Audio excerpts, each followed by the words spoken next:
Hello friends, welcome to my YouTube channel Mnet Galaxy. I hope you are doing fine and preparing for your upcoming exams. आज की इस video में हमने बात करनी है कि आपने अपने इग्नू के जो सेकंड ईयर के एग्ज़ाम्स हैं उनके जो सब्जेक्ट हैं उनकी तैयारी कैसे करनी है, तो कौन कौन से टॉपिक्स आपको कवर करने होंगे। तो जो दोस्त मेरे चैनल पर न्यू हैं तो उनको गुजारिश है कि आप मेरे चैनल को सब्सक्राइब कर लीजिए और प्लेलिस्ट सेक्शन में जाकर आपको और भी सब्जेक्ट्स की जो इम्पोर्टेंट वीडियोस हैं, इम्पोर्टेंट टॉपिक्स हैं, वो आपको मिल जाएंगे। तो चलिए दोस्तों, आज के इस लेक्चर में हमने बात करनी है कि जो हमारा सब्जेक्ट है मटेरियल साइंस का, उसकी जो प्रेपरेशन है वो हमने कैसे करनी है। तो दोस्तों, जैसे कि आपको पता है कि जो मटेरियल साइंस है उसका जो इग्नू का जो बुक्स है वो इग्नू की तरफ से इस सब्जेक्ट का जो कंटेंट है वो आपको वीडियो लेक्चर्स के रूप में दिया गया है। जैसे आपने फर्स्ट ईयर में इलेक्ट्रॉनिक्स सब्जेक्ट कवर किया है, इलेक्ट्रॉनिक्स में भी आपको वीडियो लेक्चर्स के लिंक दिए गए थे, तो उसी तरह जो आपका मटेरियल साइंस सब्जेक्ट है इसमें भी आपको वीडियोस के लिंक दिए गए हैं, तो आप उनकी हेल्प ले सकते हैं। और अदरवाइज आपको और बुक्स मैं आगे चलकर वीडियोस में आपके साथ बात करूंगा, तो आप उन बुक्स को भी फॉलो कर सकते हैं। और दोस्तों, आपको इस वीडियो के डिस्क्रिप्शन में मेरे चैनल जो टेलीग्राम का चैनल है उसका भी लिंक मिल जाएगा। टेलीग्राम पर मैंने जो मटेरियल साइंस के नोट्स हैं वो भी शेयर किए हैं, तो आप वहाँ भी जाकर नोट्स देख सकते हैं। ठीक है, तो चलिए देखते हैं कि मटेरियल साइंस में क्या क्या रहने वाला है, तो इसकी हमने प्रेपरेशन कैसे करनी है। तो सबसे पहले दोस्तों, आपके जानकारी के लिए हम बात करते हैं कि जो ये हमारा सब्जेक्ट है ये हमारा 4 क्रेडिट का पेपर रहता है। तो बेसिकली आपको पता ही होगा कि जो 4 क्रेडिट और 2 क्रेडिट के पेपर हैं, 4 क्रेडिट वाला जो पेपर है उसका जो एक्सपेक्टेड हमारा जो previous year question paper pattern था, तो हम एक्सपेक्ट कर सकते हैं कि आपको भी ऐसा ही क्वेश्चन पेपर पैटर्न देखने को मिलेगा। तो जो 4 क्रेडिट का पेपर होता है उसके जो मैक्सिमम मार्क्स कितने रहते हैं, 50 मार्क्स। ठीक है, तो 50 मार्क्स का आपका क्वेश्चन पेपर रहेगा और जिसमें आपको मिनिमम कितना स्कोर करना है, 20 मार्क्स आपने स्कोर करने हैं। तो इसमें बेसिकली आपको 40% मार्क्स गेन करने होते हैं, तो 50 में से 20 मार्क्स आपके मिनिमम पासिंग मार्क्स रहेंगे। दोस्तों, वैसे जो मटेरियल साइंस सब्जेक्ट है ना, ये टोटली थ्योरी बेस्ड है, तो इसमें आपको कोई ज़्यादा डेरिवेशंस नहीं करनी, सिर्फ थ्योरी पर ही फोकस करना है। और मुझे लगता है कि इसमें आप काफ़ी अच्छा स्कोर कर सकते हो, क्योंकि ये टोटली थ्योरी बेस्ड पेपर रहेगा। तो आपको जस्ट जो भी टॉपिक्स दिए गए हैं उनको 2-3 बार रीड करना है, और फिर 1-2 बार अगर आप उसको लिख कर देखोगे तो आप, मुझे लगता है कि आप अच्छे से इसको जो थ्योरी है इसको समझ भी जाओगे और इसको अटेम्प्ट भी पेपर में कर देंगे। ठीक है, तो जो हमारा 4 क्रेडिट का पेपर होता है 50 मार्क्स वाला, इसको करने के लिए आपको 2 घंटे का समय मिलता है। तो हमने पहले भी बात किया कि आपको अपनी प्रॉपर प्लानिंग के साथ चलना होगा, क्योंकि थ्योरी में ऐसा हो जाता है कि कुछ क्वेश्चंस के जो आंसर है वो काफ़ी ज़्यादा लेंथी हो जाते हैं, तो आपको 2 घंटे के अंदर आपका जो पेपर है वो आपको कंप्लीट करना होगा। वैसे इग्नू की तरफ से जो डेट शीट आता है ना, जहाँ एडमिट कार्ड आता है, उस पर जो जनरल टाइमलाइन दी जाती है वो 3 घंटे की दी होती है, जैसे कि 10 से लेकर 1 बजे तक। बट लेकिन जो हमारा जो एमएससी का पेपर रहेगा उसमें आपको जो 4 क्रेडिट वाला पेपर है वो आपको 2 घंटे का समय ही मिलेगा। तो जो क्वेश्चन पेपर होता है उसके ऊपर एग्जैक्ट टाइमिंग लिखी होती है, तो आपको पता है कि इसके लिए आपको सिर्फ 2 घंटे ही मिलने हैं। तो उस हिसाब से आपको अपनी प्लानिंग करनी होगी कि 2 घंटे में आप अपने जो भी क्वेश्चंस आपको जितने दिए गए हैं, जितने आपने करने हैं, वो अच्छे से अटेम्प्ट कर लें। तो इसमें दोस्तों क्या रहेगा पेपर पैटर्न में, इसमें आपको टोटल 8 क्वेश्चंस दिए गए होंगे, जो कि कितने मार्क्स के होंगे, हर क्वेश्चन के आपको 10 मार्क्स होंगे। और इसमें से आपने सिर्फ 5 क्वेश्चंस ही अटेम्प्ट करने हैं, क्योंकि आपने सिर्फ 50 मार्क्स का पेपर अटेम्प्ट करना है। तो आप देख सकते हैं कि आपके पास काफ़ी ज़्यादा इंटरनल चॉइस रहने वाली है। आपने किसी 8 क्वेश्चंस में कोई भी 5 क्वेश्चंस अटेम्प्ट करने हैं, जिसके लिए हर क्वेश्चन के आपको कितने मार्क्स देंगे, 10 मार्क्स मिलेंगे। तो इस तरह आपको 5 क्वेश्चंस कर आप अपना 50 मार्क्स स्कोर कर सकते हैं। तो दोस्तों ऐसे आप प्लान कर सकते हैं कि अगर आपको जो भी इग्नू ने सिलेबस दिया है, हम आगे चलकर उसमें बात भी करेंगे, तो उसमें से आपको 8 क्वेश्चंस पूछे जाने हैं और उसमें से सिर्फ आपने 5 ही क्वेश्चन अटेम्प्ट करने हैं, और वो भी आपको पूरा पेपर अटेम्प्ट करने के लिए। ठीक है, तो आप ऐसा गैस कर सकते हैं कि आप अगर आप 60% या 70% सिलेबस भी कवर कर लें अच्छे से, तो भी आप 8 में से 5 क्वेश्चन आपके बड़ी आसानी से कर सकते हो। और अगर हम क्वेश्चंस की बात करें, जैसे कि मैंने बोला कि ये आपके जो क्वेश्चंस है वो थ्योरी बेस्ड रहेंगे, तो चांस रहता है कि आपको सीधा 10 मार्क्स का एक क्वेश्चन पूछा जाए, और या फिर मैक्सिमम क्या होता है कि एक क्वेश्चन में आगे 2 पार्ट्स बनाए होते हैं जो कि 5-5 मार्क्स के रहते हैं। ठीक है, तो मैं पहले ही बताता हूँ, क्योंकि ये थ्योरी बेस्ड पेपर है और इसका जो पेपर है ना वो काफ़ी ज़्यादा लेंथी रहने वाला है। अगर आपको हर क्वेश्चन में उसने 2-2 पार्ट पूछ लिए 5-5 मार्क्स के, तो उसका जो आपको आंसर है वो कम से कम 2 से 3 पेजेस में आपको लिखना पड़ेगा।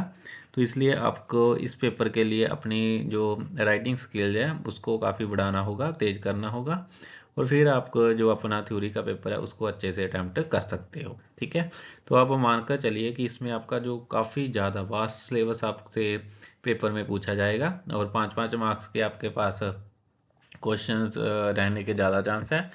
10 मार्क्स का एक क्वेश्चन रहने के जो चांसेस है वो कम हो जाते हैं। तो इस तरह आपसे 5-5 मार्क्स के जो काफ़ी ज़्यादा टॉपिक्स आपसे पूछे जाएंगे।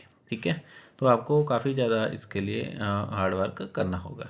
ठीक है, तो ये हमारा क्विकली आपसे शेयर करता हूँ 4 क्रेडिट का पेपर, जिसमें आपको 50 मार्क्स का जो मैक्सिमम मार्क्स रहेंगे और पासिंग मार्क्स आपके 20 रहेंगे, और इसके लिए आपको 2 घंटे का समय मिलेगा, और आपको 8 में से कोई भी 5 क्वेश्चन अटैम्प्ट करने होंगे। ठीक है, तो इस पेपर पैटर्न को अपने दिमाग में रखकर आप अपनी तैयारी अच्छे से कर सकते हो।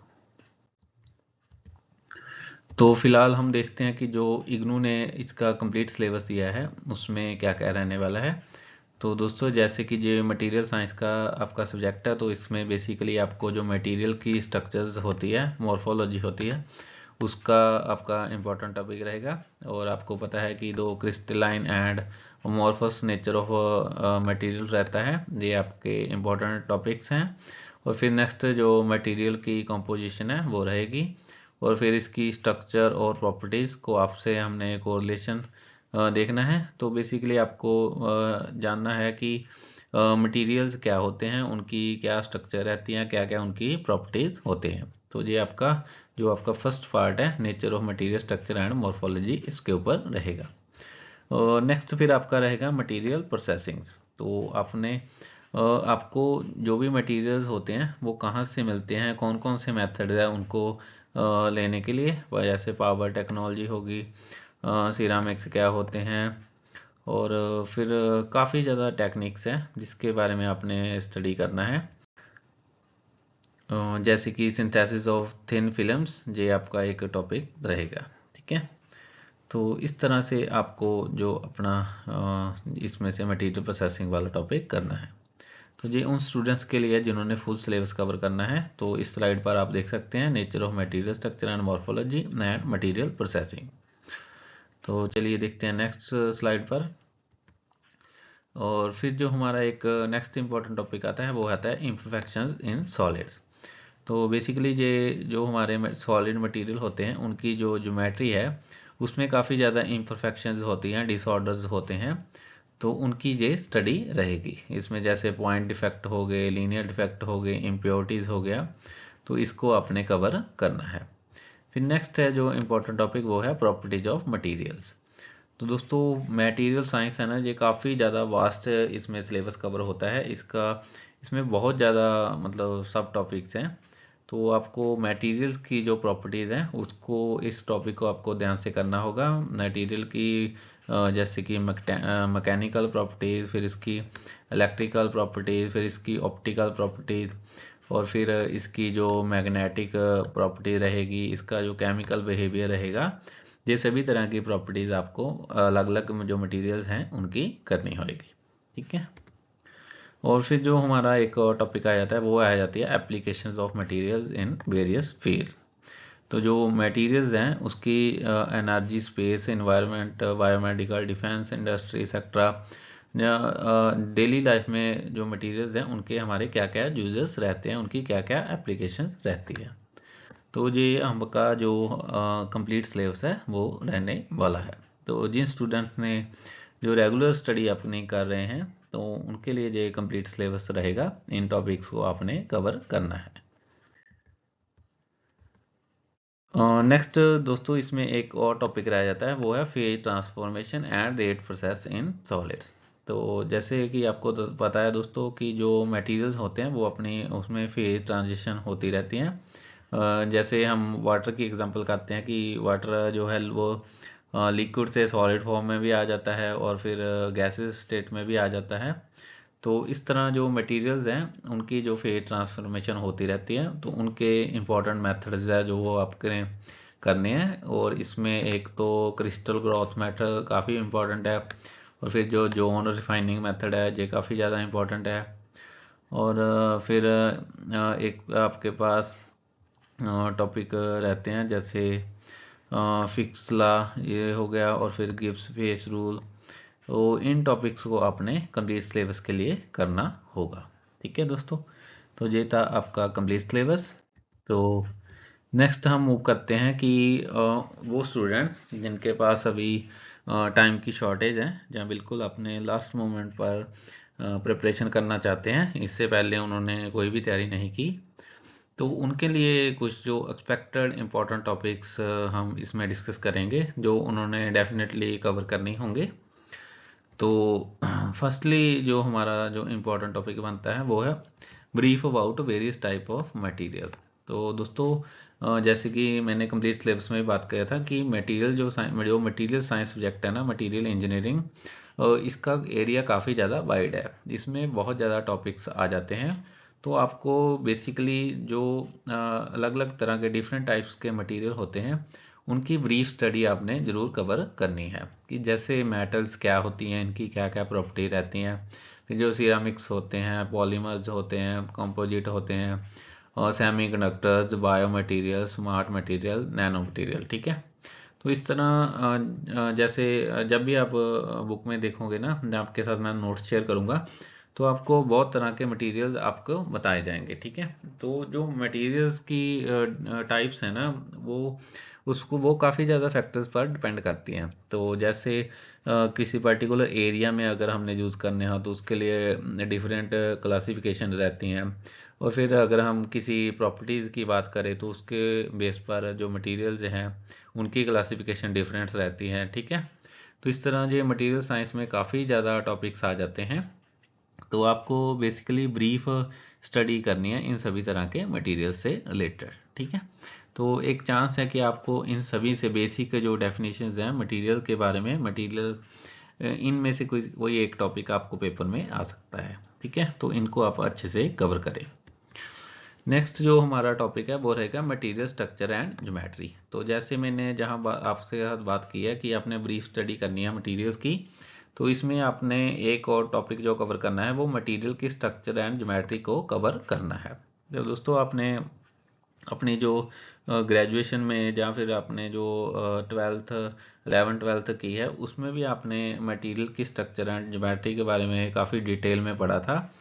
तो इसमें हमने क्रिस्टलाइन एंड अमोर्फस नेचर है जो, और जो इंटरनल ज्योमेट्री होती है किसी भी मटेरियल की, उसको आपने डिटेल में कवर करना है। शायद आपको थोड़ा थोड़ा याद आ रहा हो कि आपने पहले जैसे मटेरियल की स्ट्रक्चर में पढ़ा था कि body centre structure, face centre structure, इस तरह जो लैटिस स्ट्रक्चर होती है ना, BCC, FCC, SC, इस तरह की जो नेचर ज्योमेट्री होती है उसके रिलेटेड आपने अच्छे से कवर टॉपिक करने हैं। ठीक है।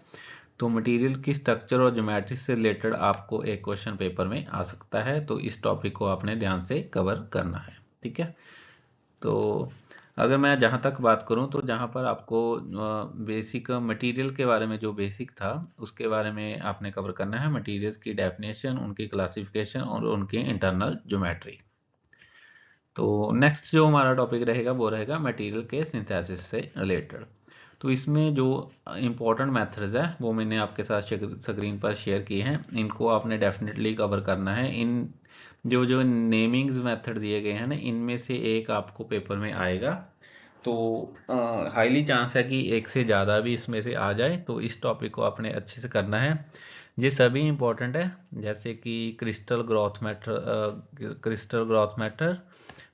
ये इम्पोर्टेंट है। फिर नेक्स्ट है हमारा जॉन रिफाइनिंग मेथड, और फिर है ये रहता है Czochralski method, Bridgman method, Bernoulli method, zone melting method, skull melting. ठीक है, तो ये मैंने कुछ नेमिंग आपके साथ मेथड्स शो किए हैं मटेरियल सिंथेसिस के। और इसमें जो दो तीन जो मैंने फर्स्ट सेकंड थर्ड वाले हैं ना, ये काफ़ी ज़्यादा इंपॉर्टेंट है। ठीक है, एक तो क्रिस्टल ग्रोथ मेथड को आपने अच्छे से कवर करना, और फिर जो हमारा है जोन रिफाइनिंग मेथड, इसको आपने डेफिनेटली अच्छे से करना है। तो ये आपका मोस्ट इम्पॉर्टेंट रहने वाला है जोन रिफाइनिंग मेथड। तो इसको आपने इस टॉपिक को अच्छे से कवर करना है। तो इसमें आपको डेफिनेटली एक या एक से ज़्यादा क्वेश्चन पेपर में आएगा। नेक्स्ट जो हमारा एक टॉपिक है वो रहेगा थिन फिल्म प्रेपरेशन मेथड। तो ये भी दोस्तों काफ़ी ज़्यादा इम्पोर्टेंट टॉपिक है। इसमें भी मैंने आगे डिटेल बताई है कि आपने कौन कौन से टॉपिक कवर करने हैं। Magnetron, sputtering, pulse laser deposition, PLD, फिर एएलडी एंड सीवीडी, इन टॉपिक को आपने कवर करना है। इसमें से भी चांस है कि आपके पास पेपर में कोई एक आधा क्वेश्चन पूछा जा सकता है। थिन फिल्म प्रेपरेशन मेथड काफ़ी इंपॉर्टेंट रहेगा। नेक्स्ट इसी में थिन फिल्म में और इम्पोर्टेंट टॉपिक आ जाते हैं, जैसे कि electro separate deposition, EST, ECD and sol gel method. तो ये दोस्तों ये वाला भी टॉपिक काफ़ी ज़्यादा इम्पोर्टेंट है, इसको भी आपने अच्छे से कवर करना है। नेक्स्ट जो इसी में और टॉपिक है वो है RF spattering and magnetron spattering. ठीक है, इसको भी आपने टॉपिक को कवर करना है। तो इस स्क्रीन को आप देख सकते हैं दोस्तों, ये वाला पोर्शन काफ़ी ज़्यादा इम्पोर्टेंट है, और मुझे लगता है कि इस पोर्शन से आपके पास पेपर में 3-4 क्वेश्चन बड़े ही आराम से आ जाएंगे। ठीक है, टोटली थ्योरी बेस्ड ये टॉपिक है। अगर आपने एक बार 2 बार पढ़ लिया तो आपको पता लग जाएगा कि इसमें क्या लिखना है। नेक्स्ट जो हमारे कुछ और टॉपिक्स हैं, जैसे कि इम्परफेक्शंस इन सॉलिड, इसमें भी दोस्तों चांस बन जाता है कि एक आपके पास क्वेश्चन आ जाए 5 मार्क्स का। तो जो मटेरियल की स्ट्रक्चर होती है उसमें कौन कौन से डिफेक्ट्स रहते हैं, तो point defects, linear defects, surface defects and volume defects. तो ये दोस्तों कुछ आपके इम्पोर्टेंट मटेरियल में जो इम्परफेक्शंस रहती हैं उसको आपने कवर करना है। ठीक है, डिफेक्ट से रिलेटेड वाला टॉपिक काफ़ी इंपॉर्टेंट रहने वाला है। और फिर दोस्तों नेक्स्ट है मटेरियल की प्रॉपर्टीज़। तो इसमें mechanical properties, electrical properties, optical properties, magnetic properties, chemical properties. तो दोस्तों इसमें एक तो जो है इलेक्ट्रिकल प्रॉपर्टीज, इसको आपने अच्छे से कवर करना। इसमें वैसे इसके स्पेशल टॉपिक भी हैं, सेमीकंडक्टर और superconductor and superconductivity. ठीक है, तो सेमीकंडक्टर में आपके पास जो पीएन जंक्शन वाले टॉपिक आ जाते हैं, फिर P type and N type semiconductor आ जाते हैं, और फिर आपके पास superconductors and superconductivity क्या होती है। तो ये आपके कुछ इंपॉर्टेंट टॉपिक्स रहेंगे। तो इसलिए आपको मटेरियल की जो प्रॉपर्टीज हैं उससे रिलेटेड टॉपिक भी कवर करने होंगे। नेक्स्ट है दोस्तों applications of material in various field. इसमें से भी आपको एक क्वेश्चन पूछा जाएगा। तो किसी भी तरह का क्वेश्चन हो सकता है कि जैसे कोई पर्टिकुलर मटेरियल दे दिया, उससे के बारे में पूछा कि इसकी क्या क्या एप्लीकेशंस रहती हैं, और फिर कुछ पर्टिकुलर एरिया में जैसे कि बायोमेडिकल में मटेरियल्स की क्या इंपॉर्टेंस है, और फिर energy sector and space sector में क्या इंपॉर्टेंस है। तो इससे रिलेटेड भी आपको क्वेश्चन आ सकता है। ठीक है, तो जो दोस्तों लास्ट वाला टॉपिक है ना, application of material in various field, ये काफ़ी ज़्यादा इजी है। अगर आपने एक बार इसको देख लिया तो कोई भी मटेरियल आ जाए दोस्तों, सभी तरह के मटेरियल एक दूसरे फील्ड में यूज़ हो जाते हैं। तो आपने किसी भी एक का अच्छे से पढ़ लेना है, तो उसी को आपने उसमें आंसर में अपने लिख देना है। ठीक है, तो हाई चांस है कि इसमें भी आपको एक क्वेश्चन पूछा जाए। ठीक है, तो दोस्तों ये थे कुछ इम्पोर्टेंट टॉपिक्स जो मैंने आपके साथ शेयर किए हैं। अगर आप इनको अच्छे से कर लोगे तो होपफुली आपका जो पेपर है वो फुली। तो कुछ इम्पोर्टेंट टिप्स जो मैं आपके साथ शेयर कर रहा हूँ जिससे आपको पेपर की तैयारी के लिए हेल्प मिलेगी। तो सबसे पहले तो जो इग्नू की ई ज्ञान कोश पर आपको इसकी पीडीएफ मिल जाएगी। उसमें आपको जो वीडियो लेक्चर्स के लिंक दिए गए हैं उन लिंक्स को आपने कवर करना है, उनसे आपको हेल्प मिल जाएगी। उन लिंक्स को देखो और खुद से नोट्स बनाओ। और फिर एक मटेरियल साइंस की बुक आती है एसएल ककानी की, ठीक है, वो मैं आपके साथ शेयर कर दूंगा टेलीग्राम चैनल पर। टेलीग्राम चैनल का लिंक आपको वीडियो के डिस्क्रिप्शन में मिल जाएगा, तो उसको भी आप कवर कर सकते हो। और फिर जैसे दोस्तों कुछ अदर स्टेट ओपन यूनिवर्सिटीज़ हैं, जैसे कि उत्तराखंड की ओपन स्टेट ओपन यूनिवर्सिटी है। और फिर वर्धमान महावीर ओपन यूनिवर्सिटी होगी, ठीक है, तमिलनाडु की ओपन यूनिवर्सिटी है। उनकी वेबसाइट पर जाकर भी आपको जो मटेरियल साइंस की कुछ बुक्स हैं वो मिल जाएंगी। आप उनको भी फॉलो कर सकते हो, ठीक है। अपने सिलेबस के अकॉर्डिंग उनमें से टॉपिक कवर करो। तो ये एक इम्पोर्टेंट आपके लिए रहेगा बुक के रिलेटेड।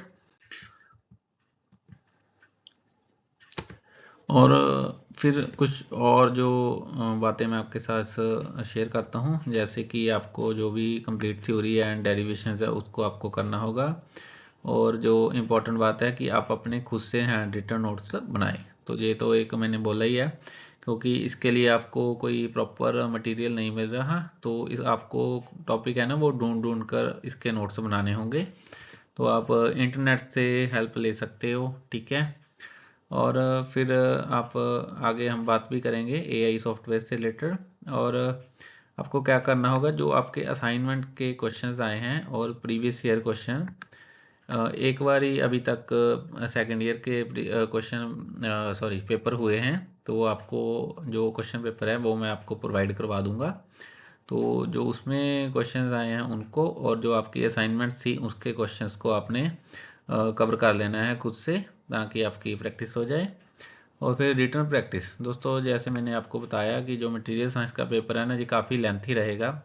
इसमें आपको काफ़ी ज़्यादा लिखना होगा थ्योरी। तो आपकी रिटर्न प्रैक्टिस बहुत ज़रूरी है कि आप अपने टॉपिक्स को एक दो बार लिख कर ज़रूर देखें, ताकि आपकी तैयारी अच्छे से हो जाए। Focus on learning outcome. तो दोस्तों ये आपके लिए एक नया पॉइंट है जो मैंने पिछली वीडियोस में आपके साथ डिस्कस नहीं किया।